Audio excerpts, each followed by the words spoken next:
Llegó uno de los momentos más importantes aquí en Combinado porque ya estamos enlazados con el doctor Luis Ramos y nuestro infectólogo de casa. Ya, doctor, ¿cómo le va? Buenos días. ¿Qué tal? Buenos días, ¿cómo están? Como siempre, doctor, con muchas preguntas que espero usted siempre con ese buen ánimo siempre nos está resolviendo. Y vamos de inmediato, doctor, porque Paloma Puchurri, de 25 años, tiene una consulta para usted. Listo. Hola, me llamo Paloma Puchuri, tengo 25 años y quisiera saber cómo puedo cuidar a mi bebé del coronavirus. Bien, doctor, nos consulta cómo cuidar a nuestros bebés, porque claro, tenemos a veces niños en casa. ¿Cómo hacemos para cuidarlos del virus? Definitivamente, si tenemos nosotros alguna persona, alguna mamá que tenga síntomas respiratorios, el uso de mascarilla porque están a menos de 1 metro de distancia al momento de la lactancia materna.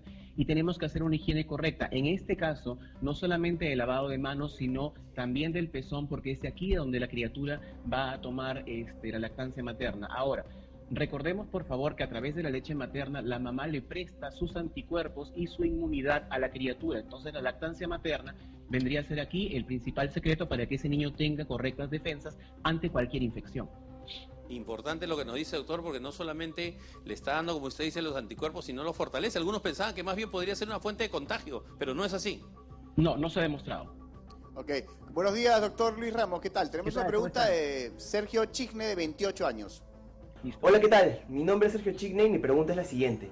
Si alguien sufre de ansiedad y le falta el aire, ¿cómo puedo saber que es un síntoma de coronavirus? Sergio pregunta, ¿no? Si alguien sufre de ansiedad y tiene un ataque de ansiedad y siente que le falta el aire, ¿cómo puede saber de que sí es o no es un síntoma del coronavirus?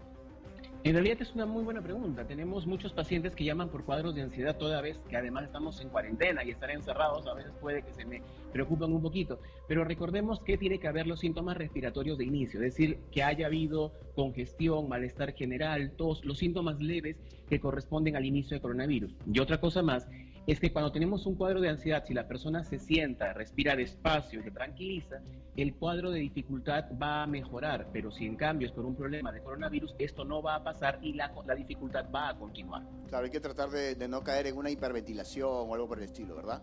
Perfecto. El que se ha caído ha sido el de la chuleta. Carla Figueroa tiene otra pregunta, ella tiene 23 años, vamos a escucharla. Hola, ¿qué tal? Me llamo Carla Figueroa, tengo 23 años y en esta oportunidad quisiera saber qué medidas de seguridad debo tener cuando vaya a un restaurante acabando la cuarentena. Gracias. Doctor, nos pregunta Carla, ¿qué medidas de seguridad vamos a tener cuando vayamos a un restaurante cuando se termine la cuarentena? Bueno, en primer lugar recordemos que si la cuarentena, en el momento que la cuarentena se levante, va a ser de forma paulatina, así que los restaurantes igual van a mantener un aforo con una cantidad máxima de personas. Ahora, tenemos que mantener obviamente el distanciamiento social mayor a 1 metro y además, más que el cuidado que debemos tener nosotros respecto del lavado de manos, es que los restaurantes cumplan con las medidas higiénicas correspondientes. Hay unos lineamientos de recomendaciones para trabajadores que están en la base del Ministerio de Salud que tienen que aplicarse para garantizar realmente el buen estado de las comidas. Claro, esta pregunta también creo que busca un poco como adelantarse a lo que va a ocurrir. La manera en que consumamos la comida o como pidamos, ¿usted cree que nos va a convenir ir pidiendo comida en delivery? No le escuché muy bien la pregunta. Digo, si nos va a convenir en estos tiempos hacia adelante, una vez que se levante la cuarentena, si es que conviene pedir comida de delivery. No es conveniente, y es algo que hemos conversado justo hace unos días en un reportaje previo respecto de que nosotros podemos tener mucho cuidado, en las medidas higiénicas en casa, pero no podemos pensar así que todas las personas lo van a tener. Entonces, si es que la persona que elabora el producto o el alimento que va a ser enviado en delivery es sintomático o tiene un cuadro respiratorio no manifiesto, podemos más bien buscar acá o tener acá un punto de contaminación. Hay que tener cuidado con ese tema. Buenísimo. Recordarle a todos los televidentes que estamos conectados con el doctor Luis Ramos, que es infectólogo. Y si tienen alguna consulta, ahí está el banner abajo en la pantalla donde pueden mandarnos un WhatsApp, su pregunta y para poder resolverla acá con el doctor. Claro, así como hizo Alicia Mendoza, de 20 años, quien tiene esta pregunta para usted. Mi nombre es Alicia Mendoza, tengo 20 años y quisiera saber si las personas que trabajan en terapia física están en riesgo. Las personas, ¿qué tal? Sí, doctora, las personas que hacen terapia física, ¿cuánto riesgo tienen? Las personas que están en terapia física, definitivamente por ser personal de salud, tienen el riesgo por la situación de contacto. Los pacientes, en este caso, pueden tener cuadros respiratorios y recordemos que en esa situación, en el Perú, cualquier problema respiratorio tiene que ser considerado como una probabilidad de COVID-19. Si son personal de salud y encuentran que esos pacientes tienen problemas respiratorios, tienen que enviarlos al centro de salud correspondiente y evitar el contacto, además de las medidas de control y el uso de equipo de protección personal. Ajá. Doctor, tenemos una pregunta de Manuel Carranza, de 55 años. Mi nombre es Manuel Carranza y tengo 55 años de edad. Si tengo la garganta y las amígdalas inflamadas por varios días, ¿puedo tener coronavirus? Ajá. Manuel Carranza pregunta, si tengo ya varios días con dolor de garganta y amígdalas inflamadas, ¿podría tener el coronavirus? Por supuesto que sí. Inicialmente, cuando pasó todo este problema, decían hay que diferenciar entre lo que es un resfrío, lo que es una gripe y lo que es el cuadro de COVID. Actualmente nosotros sabemos que el coronavirus puede presentar cualquiera de estas sintomatologías. Entonces, recordando un poco los síntomas leves, recordemos que son el dolor de garganta, el dolor de cabeza, el malestar general, la congestión nasal, la tos y la fiebre, que puede darse en un 30% de los casos. Si la persona tiene 2 o más de estos, consideramos entonces que tiene un cuadro compatible con coronavirus o con COVID-19 de tipo leve. Claro, ¿no? La dificultad respiratoria lo hace en la forma moderada. Exacto. Doctor, una consulta mía. Sí, claro. Para la desinfección de las personas, por ejemplo, si vemos en algunos reportajes que están haciendo desinfección a calles, mercados y a veces a personas, ¿no? ¿Cuál sería el producto ideal para desinfectar a las personas con un tipo de rociador? ¿Puede ser agua con cloro? No, muchas gracias por esa pregunta. Y le hemos verificado ya en varias ocasiones. Primero, que no está indicado en ninguna norma de la Dirección General de Salud Ambiental la desinfección de las personas.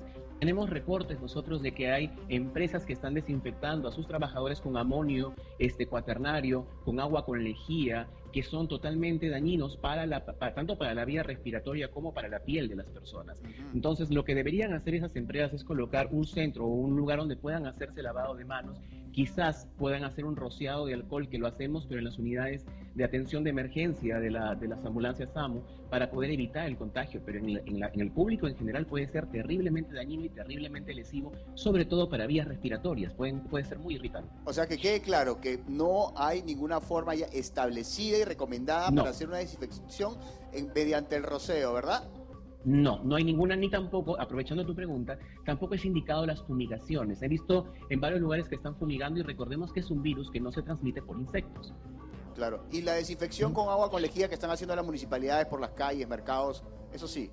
Eso sí está muy bien, con el agua de lejía diluida, nuevamente. No podemos utilizar lejía pura porque puede ser irritante para las vías respiratorias. Doctor, a propósito de estas aglomeraciones en los mercados, yo hace un rato comentaba y decía que de pronto los mismos administradores de estos centros de abastos podrían tomar algunas medidas. ¿Qué cree usted? Porque, por ejemplo, en algunos supermercados, antes de ingresar, te dan alcohol en gel, te miden la temperatura. ¿Esos son buenas medidas que se puedan tomar? Lo del alcohol en gel me parece una muy buena medida que se debe aplicar en los mercados. Lo de la temperatura, de forma parcial. ¿Por qué motivo? Porque la temperatura, estamos asumiendo que todos los pacientes que tienen COVID-19 tienen fiebre. Sin embargo, no es así. Solamente un 30% de las personas van a presentar fiebre. Entonces, ese tamizaje no es el más fidedigno, digamos. Los que lo están haciendo, buena iniciativa, pero no va a cubrir a la totalidad de probabilidades de contagio. O sea, lo mejor que pueden hacer en este caso los mercados y centros es tener, digamos, un lavatorio con jabón y todas las personas que se laven las manos antes de ingresar, ¿verdad? Exacto, o el alcohol gel si lo están colocando para una forma rápida. El aforo también, ¿no, doctor? También. Totalmente, si vamos ahí hay distanciamiento en las filas de compras, mayor a 1 metro, para que justamente no se dé este problema. Nos acaba de llegar una pregunta de un televidente en estos momentos, es una consulta médica y queremos aprovechar su presencia para poder hacérsela llegar. Nos dice que tiene a una persona en casa que ha tenido aproximadamente 6 a 7 días de fiebre. Claramente está teniendo una infección, no tenemos más datos, pero a partir de esta información y estos 6 o 7 días de fiebre, ¿qué nos sugiere, doctor? ¿Es posible que se esté desencadenando un cuadro de COVID? Vamos a ver, en el caso de un tiempo tan prolongado de fiebre, puede que tengamos acá un cuadro bacteriano de fondo. Habría que preguntar si tiene síntomas respiratorios o síntomas digestivos para determinar cuál es la causa de la fiebre, porque puede ser desde un cuadro de neumonía, de infección intestinal o cualquier cuadro infeccioso bacteriano en común. Lo que yo le recomendaría a esta persona primero es acudir, no llamar al 113, sino ya acudir a un centro de salud porque tiene ya un tiempo prolongado de fiebre y puede que se deba a un proceso bacteriano que requiera manejo con antibióticos. Doctor. Buenísimo, buenísimo. Tenemos Gracias. muchas consultas más para usted, doctor, todavía. Así es, doctor. No se encantado. mueva. Ahí, quédese ahí, espérense un ratito que nosotros vamos a un pequeño corte comercial y regresamos con más preguntas que aquí el doctor Luis Ramos, infectólogo, nos va a resolver. Ya lo sabes. Hashtag, quédate en casa. Yo me quedo en casa, quédate tú también. Regresamos.